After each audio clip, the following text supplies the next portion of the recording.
il lance donc le pavé dans la mare. En tout cas, c'est toujours une alerte, justement. On espère que le ministère de la Santé l'entendra de très, très bonne oreille.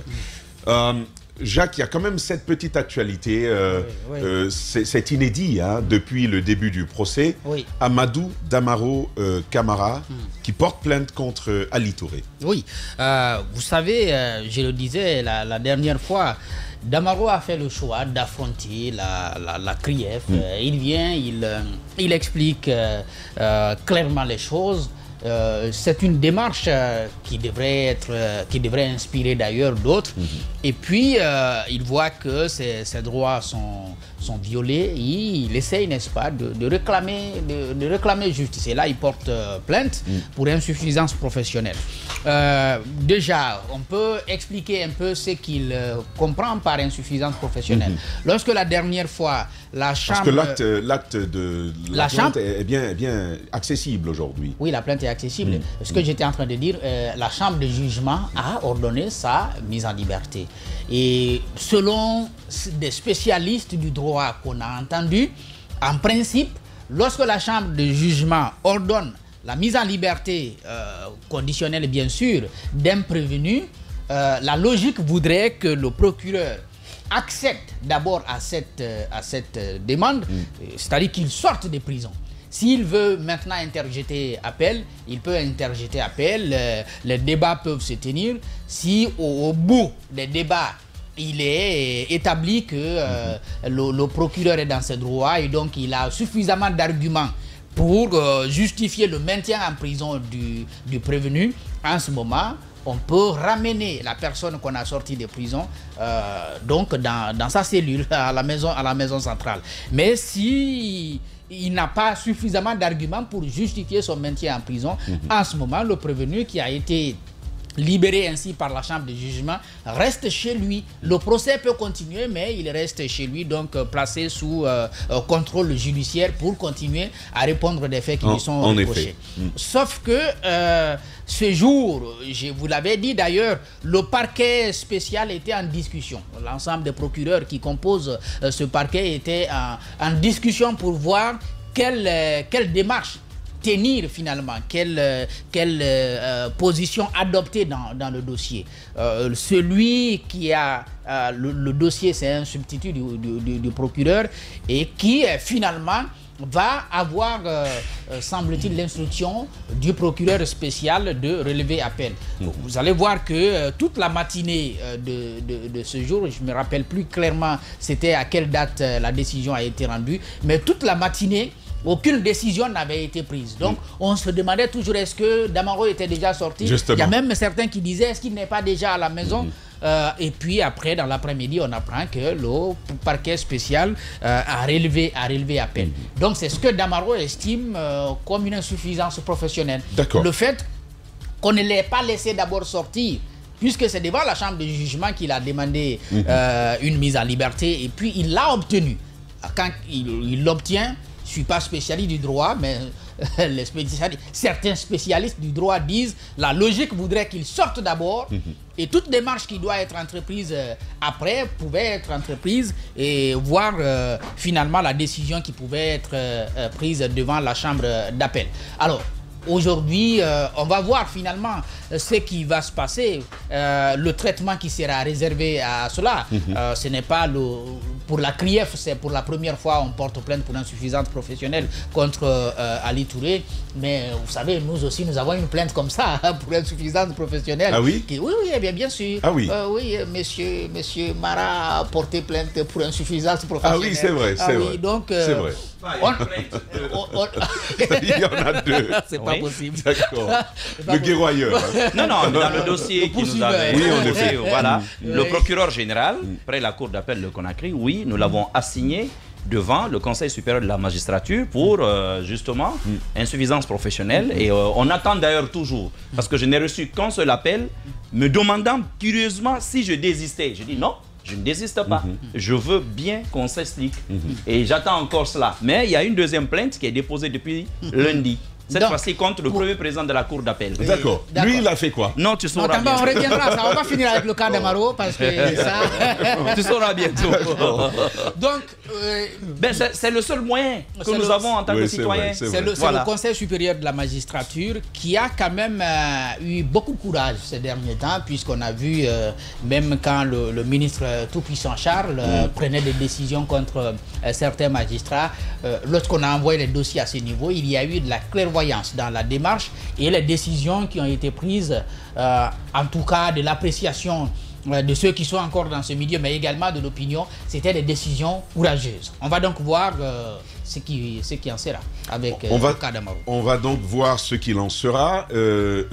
Mon cher Mohamed Mara, c'est forcément une actualité que vous avez suivie aussi. Diba Milimouno qui nous rejoint. Oui, mais... Voilà, bonjour Diba. Bonjour Tamba et bonjour à tous. Très bien paré. Merci, comme toujours d'ailleurs. Comme toujours. C'est vrai. Ça fait une deuxième grosse tête de ce studio. Oui. Il dit comme toujours. Bonjour Diadia. La première grosse tête c'est toi. Non, bonjour. Non, bonjour c'est pas. On parle d'une deuxième. On est naturellement beau et bien habillé, donc voilà. Oui. Paré comme une fleur. Ah oui. Ce matin. Ah oui. Ouais. Allez-y, mon cher. Même si son costume ne porte pas de fleurs comme les fameux bobos de Tamba. Oui, mais que veux-tu que je dise? On est là dans la normalité. On est dans la normalité, si tu veux, d'un procès. C'est vrai que la loi dit qu'à tout moment, justement, d'un procès, une fois que l'affaire est renvoyée devant un jugement, à tout moment, justement, le prévenu ou l'accusé peut demander une liberté conditionnelle. C'est son droit. Maintenant, dans ce cas-là, il appartient au juge, justement, de délibérer là-dessus. C'est ce qui a été fait. Il vous souviendra que cette demande-là avait d'abord été effectuée auprès de la Cour suprême. La Cour suprême qui avait dit non, dans le cas d'espèce, ce n'est pas chez moi, vous devez plutôt le demander au juge, puisque l'affaire est renvoyée en jugement, donc c'est d'abord à lui que vous devez le demander. Cela a été fait, et le juge a été quand même sensible aux arguments, ce qui veut quand même dire que oui, parce que Damaro, il a dit quelque chose au départ, il a dit je n'ai jamais refusé de comparaître, mais j'étais malade. Il a même remercié le magistrat de s'être déplacé pour aller s'enquérir de son état de santé. Alors, parce que pendant longtemps, on pensait que c'était le même cas que Kassouri ou d'autres qui refusaient de comparaître. Mais il dit que ce n'est pas cela. Maintenant, si le juge, après tous les arguments, de manière contradictoire, comme on l'a suivi ce jour-là, jusque tard dans la soirée, a, dans son intime conviction, décidé que c'est ce qui était le mieux pour l'accusé, et surtout que le procès il est quand même ouvert, qu'il y a des garanties, parce que n'oublions pas, sa décision de mise en liberté était assortie quand même de plusieurs garanties. Le dépôt, par exemple, des titres de voyage, d'accord, l'interdiction de quitter la zone spéciale de Conakry, plein d'autres, l'obligation pour M. Damaro de venir pointer au niveau du greffe quand même plusieurs fois par semaine. Donc, il avait quand même pris un certain nombre de... Maintenant, derrière, je l'ai aussi dit, c'est normal que le procureur spécial aussi dise « je ne suis pas d'accord ». Là, on est dans la normalité des procédures. Je ne suis pas en train de parler de ce qui se passe dans la tête des uns et des autres. Mais dans le cadre d'une procédure, ça aussi, ce n'est pas du tout illégal et ce n'est pas anormal que le parquet dise « nous ne sommes pas d'accord ». Ne l'oubliez jamais, derrière le parquet, il y a un pouvoir politique. Les seuls, moi, dont je scrute alors là, à la loupe les décisions, ce sont les juges. Mais le parquet, vous pouvez vous y attendre. Et vous savez, qu'on le veuille ou non, Damaro, c'est un gros morceau de la politique. Ouais. Kassouri, c'en est un. Diané, sur le plan politique, je ne sais pas trop. Je ne saurais le dire. Mais voilà, parce qu'il n'a jamais quand même... voilà. Mais c'est quand même de gros bonnets. Donc, à ce niveau-là, est-ce que le garde des Sceaux, qui est quand même le patron de ces parquets-là, est-ce que lui, il estime que le fait de voir un homme comme Damaro dehors peut conduire à un procès quand même serein? Très bien. Je pense que c'est là qu'il y a plutôt la clé. Ce qui se passe, probablement que le CSM pourrait tomber sur la tête de Ali, Mais n'oubliez pas que derrière cette décision de Ali, il y a forcément le gouvernement qui, lui, ne veut pas voir ces prévenus-là dehors. Et c'est là toute la difficulté parfois pour le magistrat parquetier. C'est là toute la difficulté. Très bien. C'est là toute la difficulté. Diba, un mot, forcément, c'est aussi, comme je le disais au début, c'est assez inédit pour en parler ce matin. Oui, quand même, l'approche de Damaro, je pense que c'est avec beaucoup de courage. Et il a compris qu'il ne fallait pas continuer à s'emmurer au niveau de l'hôpital et à subir. Aujourd'hui, il faut se lancer à l'eau et je pense que ce qu'il est en train de faire, il est en train de mettre à l'épreuve. C'est un défi qu'il lance aujourd'hui au procureur spécial de prouver un peu tout ce qui a été mis sur la table en termes d'accusation, chef d'accusation qui avait été retenu contre lui, mais aussi en parlant des éléments qui ont été présentés. Donc, puisque si on est face à une question d'insuffisance quand même de preuves, ça veut dire tout simplement qu'on aura du mal à continuer. C'est même pas d'abord les faits. Je viens. Voilà. Là, c'est même d'abord la procédure. C'est ce que je dis. Voilà. C'est ce que je dis. Aujourd'hui, ce qu'il est en train de faire, je pense que ça doit inspirer les autres qui sont dans la même situation que lui, accepter de faire face et surtout de se défendre. Je pense qu'il est sur la bonne voie. Maintenant, vous savez, l'autre jour, on parlait de sa situation lorsqu'on a décidé de l'accorder, cette mise en liberté provisoire, conditionnée à certains contrôles, parce que vous avez des dispositions du Code de procédure pénale qui prévoient, lorsqu'on vous accorde ce régime de liberté, il faut se présenter, vos documents de voyage sont confisqués, on vous dit d'éviter d'être en contact avec les témoins pour éviter qu'on influe un peu sur les témoins ou bien qu'on détruise les preuves. Donc, on pensait qu'il allait être libéré le lendemain parce que moi, j'avais pris langue avec certains hommes en robe noire qui m'avaient dit effectivement, le lendemain, il va rentrer chez lui. Mais sauf que à la dernière minute, dès le lendemain... Moi, je pensais même que c'était sur les entrefaites de cette décision et que le même jour... que c'était qu'une question d'heure parce que on a eu un des juges, je crois, un des procureurs qui, peu après justement, qui nous disait effectivement ça va être exécutoire et que les choses pourraient tout à fait. Ça a été, même des juges m'ont confié l'information qu'il allait être exécuté, qu'il allait rentrer chez lui. Mais sauf que moi j'avais appris entre-temps, puisque Ali n'avait pas pris part à l'audience, qu'il avait donné des consignes au substitut de faire appel. Donc de faire appel, et lorsqu'il fait appel, quand même, il est dans son droit de le faire. Et lorsqu'il interjecte appel, si la personne inculpée est détenue, on continue à le garder en détention jusqu'à ce qu'on statue. C'est justement à ce niveau, il y a problème. Il y a, comment on pourrait même dire ça, il y a deux courants finalement. Deux écoles qui interprètent. Donc, mais les gens disent effectivement que lorsque le procureur fait appel, le détenu qui est en prison, donc il y reste. Donc le prévenu qui est en prison, reste en détention. Tout à fait. Mais il y a la deuxième école qui dit non, lorsque c'est fait devant la chambre de jugement, la logique voudrait qu'il sorte d'abord et puis la démarche peut continuer. Il y a l'article 293. D'un côté, il y en a qui viennent utiliser l'article 293 comme base légale, qui dit qu'en cas d'appel du ministère public, l'inculpé détenu est maintenu en prison jusqu'à ce qu'il ait été statué dans les délais sur l'appel et dans tous les cas jusqu'à l'expiration du délai imparti. Donc il y a un camp qui utilise cette disposition comme base légale 293 du Code de procédure pénale. Est-ce que le juge audiencier avait rendu la décision l'exécution provisoire obligatoire. Maintenant, parce que s'il l'a rendu, il n'y a rien à faire, il faut d'abord l'exécuter. Maintenant, même si après il doit y avoir appel. Maintenant, à ce niveau, si le juge, lui, je te laisse la parole, déclare que l'exécution provisoire est obligatoire, il faut d'abord exécuter. Voilà, sur cette préoccupation, je pense que c'est bien ce qui nous avait été dit au matin avant le studio. Oui, c'est ce qui nous avait été dit. C'est ce que nous avons appris. En principe, on doit d'abord exécuter la décision. Ça devrait d'abord être exécuté. Allez-y, même si on devrait faire appel. Maintenant, il y a un groupe qui a utilisé 293 comme base légale pour expliquer le fait qu'on l'a maintenu en détention, sauf que les autres ont dit oui, le procureur il était dans son droit. Ils utilisent la disposition 583 pour dire que lorsque le tribunal statue sur une demande de mise en liberté en conformité des articles 244-245, l'appel doit être formé dans un délai de 24 heures. Et donc le substitut du procureur dès que la décision est tombée de placer Damaro sous contrôle judiciaire, en 24 heures, parce que c'est ce que la disposition dit, il a réagi. Il a mais on était même en studio. Justement, on était même en studio. Voilà. Donc on dit, dans un délai de 24 heures, on dit l'appel doit être formé dans un délai de 24 heures. Le prévenu détenu est maintenu en prison jusqu'à ce qu'il ait été statué sur l'appel du procureur de la République et dans tous les cas jusqu'à l'expiration du délai de cet appel. Donc voilà ce que dit la disposition 583 qui a été citée par le parquet pour dire effectivement on avait un délai de 24 heures. Si on le faisait, on continue à le maintenir en détention. Quoi qu'il en soit, on est sur la forme. Aujourd'hui, il a décidé d'attaquer devant le CSM, le Conseil supérieur de la magistrature.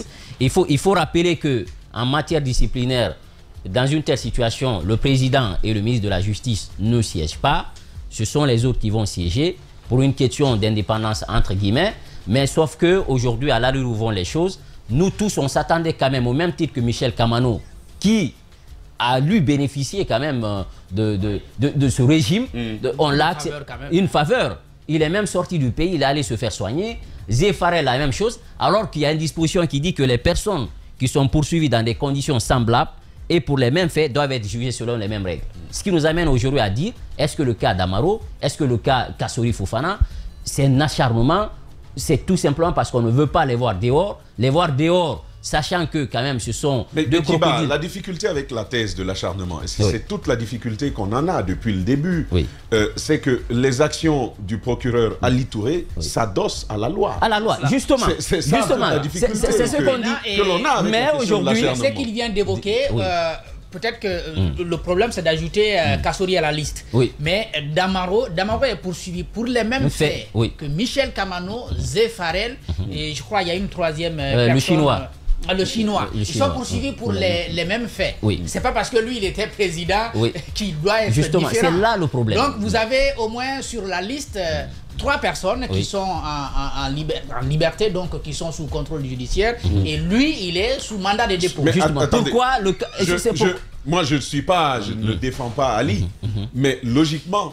Non, il s'adosse à la loi. Vous ne pourrez pas, vous ne pourrez pas mettre Zé Farel, Michel Kamano et Damaro sur le même plateau. Mais ils sont poursuivis pour parce qu'il y a la dimension politique dont parlait c'est là le problème. C'est là le problème. C'est là le problème. Il y a quand même l'emprise du politique sur le procureur. Oui, mais c'est là le problème. C'est là le problème. Nous sommes à la... Force doit... Écoutez, Tamba, je pense que c'est là le problème. C'est là le problème parce que la disposition, elle est claire. Un jour même, il y a le procureur spécial, quand on a reçu le ministre Konaté, le Malien, dans ce studio, à l'époque, qui était l'un des conseils de Kassori. De Kassori Fofana, le procureur avait dit, Konaté, il avait dit que les personnes se trouvant dans des conditions semblables et poursuivies pour les mêmes infractions doivent être jugées selon les mêmes règles. Donc il avait rappelé cela. On a même eu un exemple. Et justement. Quand Dadis est arrivé, beaucoup de ses soutiens pensaient qu'il serait à l'Ambaï pour comparaître librement. Après on leur a dit, mais il y a déjà d'autres qui sont en prison. Et il est poursuivi avec les autres pour les mêmes faits.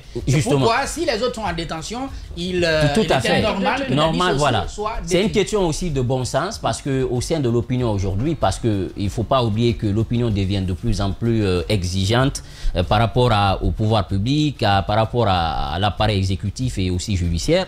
Je pense qu'aujourd'hui, voulant aller trop avec ça, les gens finalement sont en train de dire est-ce qu'on n'est pas face à une situation d'acharnement pour éviter qu'une personne se retrouve? Parce qu'il y a une chose quand même qui est importante dans votre analyse, c'est de dire on met dans la balance Michel Kamano et Damaro avec tout son parcours, son capital politique et surtout l'incidence qu'il peut avoir aujourd'hui. Justement, je pense que c'est cet aspect-là cet aspect-là aujourd'hui qui amène même le régime à malheureusement. Se dire, attention, ils ont assez de moyens. Si on laisse ces gens-là dans la nature, est-ce qu'ils ne risqueraient pas de déstabiliser le régime parce qu'on sait qu'ils étaient aux affaires, on a mis frein à leur aussi, c'est leur communication aussi qui justement, se retourne contre eux. Parce que, rappelez-vous, par exemple, Sky Communication du côté de la France a été engagé. Des documents ont été envoyés dans des chancelleries, beaucoup de correspondants. Des grandes gueules. Faire croire à une seule chose, c'est qu'ils sont des prisonniers politiques. Cette ligne-là, est-ce que finalement, puisqu'elle a quand même beaucoup pénétrer l'opinion publique. Est-ce que finalement, ce n'est pas aussi ce qui est en train de se retourner contre eux? C'est ça aussi l'autre piste aussi de réflexion. Donc, juste une seconde, si vous permettez. Sur l'actualité, puisque c'est de ça il s'agit, il a décidé de faire ça devant le Conseil supérieur de la magistrature. Il faut rappeler que c'est sur la décision de la Chambre de l'instruction qui avait accordé cette liberté. Non, la chambre de jugement. De jugement d'abord. Maintenant, ils sont revenus dans la plainte. Ils sont revenus d'abord sur la chambre de l'instruction par l'ordonnance. Ils parlent du 20 décembre 2022 accordant la mise en liberté et de placement sous contrôle judiciaire de M. Damaro. Et plus loin, il dit, la chambre a rendu l'ordonnance le 27 décembre 2022 et de non-prolongation de la détention de l'inculpé. Donc, ils sont allés de 2022 jusqu'à la chambre de jugement. Là, il motive sa démarche. Justement, il motive sa démarche pour amener quand même le Conseil supérieur de la magistrature à se pencher sur ce dossier. Très bien. Moussa Hiro, la thèse de l'acharnement, la question politique, et puis, face à cela, ce que Diba nous dit ce matin si bien, l'obligation théorique de juger tous les acteurs dans un même dossier de la même façon. Au même pied d'égalité, mais vous l'avez dit, hein, je pense que vous ne pouvez pas mettre Damaro, Diané, Kassori au même pied d'égalité que par exemple Zéfarel et Michel Kamano. Ce n'est pas la même pointure du point de vue poigne, du point de vue capacité de nuisance entre guillemets, s'il y en a, du point de vue capacité de mobilisation. C'est des gens qui ont quand même de la poigne, on les a vus ici. C'est ce que je disais la dernière fois. Aurait-on peur de Damaro? Moi, je pose cette question et je mets ça au conditionnel parce que c'est une piste sur laquelle on pourrait épiloguer. Parce que ce n'est pas n'importe qui, Damaro. Vous savez, hein, vous vous souvenez, il était à l'Assemblée nationale. À un moment donné, je ne sais pas si vous avez vu cette vidéo, un jour où il devait arriver à l'Assemblée, où vous aviez ces gardes qui couraient, il était à 2 doigts pratiquement du sommet de l'État. Et vous connaissez le charisme de la personnalité. Damaro, ce n'est pas n'importe qui. Quoi qu'on dise, il n'a pas peur de dire ce qu'il pense face à n'importe qui, quelle que soit la gravité de la situation. On l'a vécu ici à un moment donné où c'était vraiment chaud dans le pays, où on disait que le tissu social était fracturé. Quoi qu'il en soit, Damaro, il dit toujours ce qu'il pense. Il pense, tant pis pour les conséquences. Est-ce que c'est ce qu'on craint aujourd'hui de ce personnage pour faire tout pour le maintenir en détention, que ce soit lui, que ce soit Kassori, ou bien c'est le fait que, est-ce que c'est le fait qu'ils aient voulu croiser le fer depuis le départ avec, comment on appelle, je veux dire le tribunal de la CRIEF, parce que vous savez au départ, ils se sont murés dans ce silence-là pour se dire que non, ils ne répondraient pas, ils ne veulent pas comparaître en quelque sorte. On a même vu au départ, des avocats pratiquement injuriés à l'époque, le parquet. Oui, au départ, on a minimisé en quelque sorte la CRIEF. On a minimisé les capacités d'Ali Touré.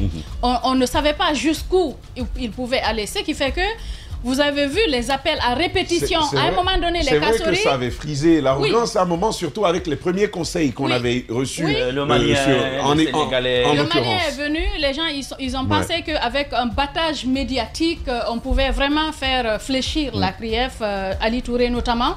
Mais vous avez vu qu'on a été jusqu'à un certain niveau, ils ont trouvé que ça ne marchait pas. À chaque fois qu'il y avait obtention de mise en liberté provisoire, et Ali Touré, il interjetait appel. Et je pense que on ne pourrait pas le dire ouvertement parce qu'il se base toujours sur la loi. À chaque fois que Ali Touré interjette appel, il n'y a rien à dire derrière. Parce qu'il s'adosse sur la loi qui lui donne la possibilité d'interjeter appel. Et je pense que ce qui est en train de se passer aujourd'hui, ça relève carrément de l'ordre normal des choses. Qu'un Damaro que vous connaissez, qui connaît ses droits, qui sait qu'il a la possibilité vraiment de porter plainte contre Ali Touré, la question que je me pose, c'est jusqu'où quelle est l'importance, par exemple, de cette plainte. Est-ce qu'il va obtenir gain de cause? C'est la question que je me pose. C'est vrai qu'il montre la voie. Si réellement, on peut saluer, mais c'est aussi risqué, j'imagine. En fait, c'est comme la position initiale, la position qu'ils ont adoptée au début. On peut penser qu'il va à l'affront, mais quelquefois dans la vie, il faut toujours essayer quelque chose. Il faut risquer. On peut gagner ou perdre. C'est ce que Damaro, parce que vous connaissez Damaro, c'est quelqu'un qui risque depuis toujours. Et je pense qu'il est en train d'essayer, quitte à savoir s'il obtiendra gain de cause ou pas. Maintenant, à supposer que... Le seul par exemple, choix qu'il a, c'est de se battre. Justement. Monsieur Damaro, on ne lui laisse pas d'autre choix, justement, que de se battre. À supposer que ce soit l'hypothèse de l'homme qu'on craint, je pense qu'il n'obtiendra pas gain de cause. Il continuera à rester jusqu'à ce que la CRIEF décide, jusqu'à ce que la décision, le jugement soit fait et que le jugement final soit rendu. Maintenant, la question à poser, est-ce qu'ils ont tous les éléments?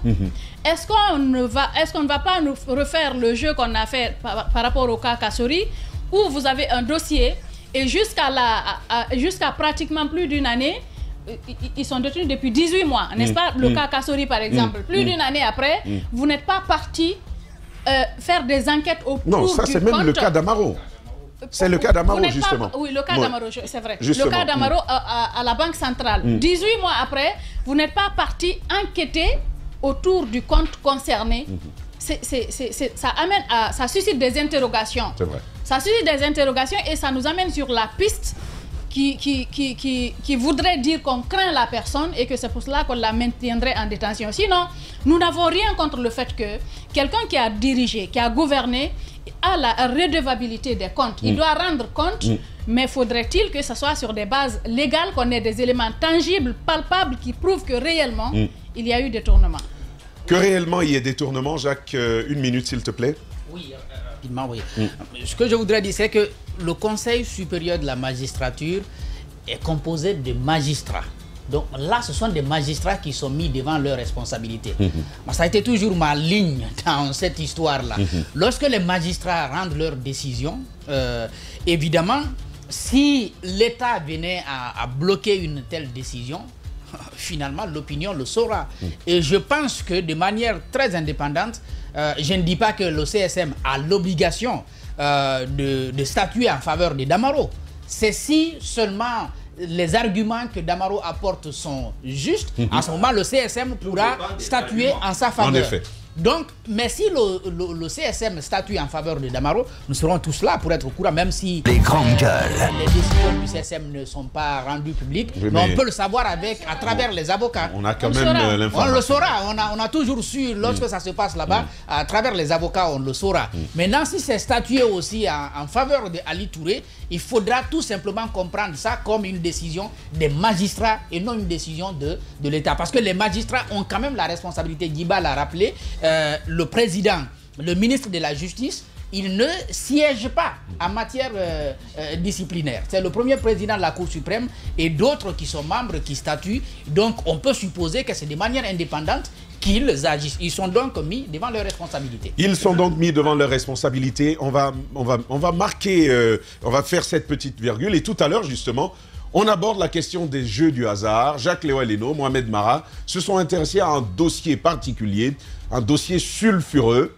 Vous allez le voir, il y a à boire et à manger, c'est juste derrière cette virgule.